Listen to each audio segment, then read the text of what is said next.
Hey Arroyo. In this lesson, we'll be tackling how to write an intro paragraph for an essay.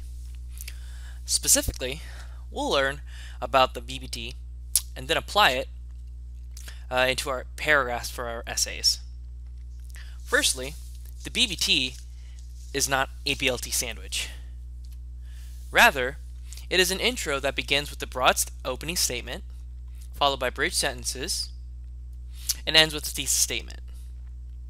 The right corner shows an upside down triangle demonstrating how a relevant broad thesis general statement begins as a hook to an intro paragraph, then leads to a narrower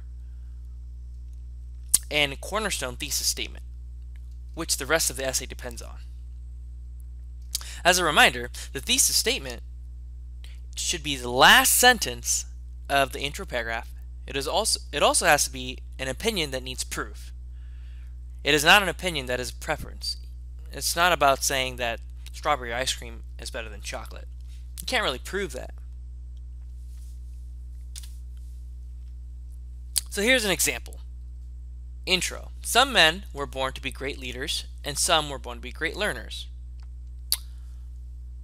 Bridge. Abraham Lincoln was born to be both.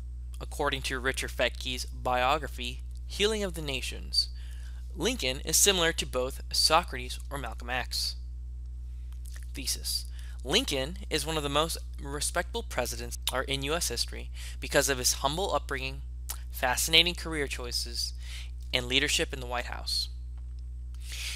Here, the intro is broad and relevant to the thesis, but never brings up the topic. You don't ever see Lincoln being mentioned here. The bridge sentences include all needed information. For example, you have Lincoln being the topic, you have the writer's full name, you have the writer's work, the title of his work in italicized, and finally, it leads to the thesis statement. The thesis statement has an overarching claim with 3 reasons supporting one umbrella claim: his humble upbringing, fascinating career choices, and leadership in the White House. The orange, blue, and green colors highlight the reasons supporting the main argument, right here, which is that Lincoln is one of the most respectable presidents in the U.S. history. Oddly, to begin an intro, you don't start with the opening, with the broad opening. Nope. You actually start with the thesis. It is way easier to start with creating a thesis than working backwards, writing the broad opening statement and then the bridge sentences thereafter. To write a thesis, individuals need to have an overarching or umbrella claim that is supported by 3 reasons. You can see here that the 3 reasons later become the claims to each body. You can see that the writer integrates a respectable president to each body paragraph. Take a look. Lincoln's humble childhood created his moral compass to be a respectable American president.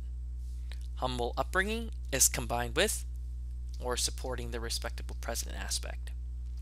His decision to leave a laborer's job to a lawyer paved his way to be a respectable president. Again, career choices is supporting a respectable president. And finally, Lincoln's attitude and behavior in the White House reflected what all Americans wanted in a respectable president. Leadership in the White House, attitude and behavior in the White House is supporting the respectable president.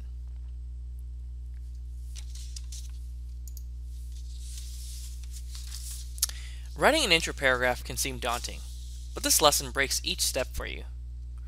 So now it's your turn. If you get stuck, just ask your peers, teachers, and mentors for help. Happy writing!